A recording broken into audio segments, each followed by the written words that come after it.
దేవుని మూలంగా పుట్టిన వారందరూ లోకమును జయించుదురు.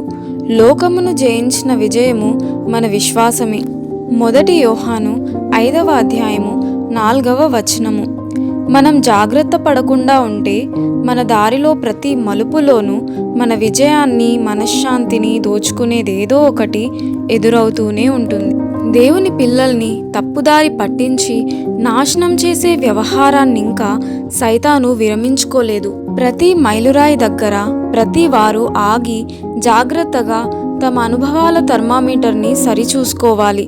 ఉష్ణోగ్రత తగినంతగా ఉందో లేదోనని.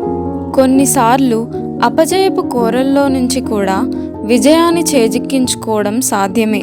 చేయవలసింది ఏమిటంటే సరిగ్గా అవసరమైన సమయంలో మన విశ్వాస ధ్వజాన్ని పైకెత్తడమే.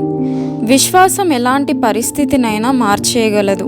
అది ఎంత చీకటైనప్పటికీ, వచ్చిన కష్టం ఎంత క్లిష్టమైనప్పటికీ ఒక్క క్షణం యథార్థమైన విశ్వాసంతో హృదయాన్ని దేవునికి ఎత్తి పట్టుకుంటే చాలు. కనురెప్ప పాటులో ఆ విశ్వాసం ఆ పరిస్థితుల్ని మార్చేస్తుంది. విడిపించే శక్తిమంతుడు మన దేవుడు. దేవుడిపై విశ్వాసం ప్రతి క్షణము ఇస్తుంది విజయము.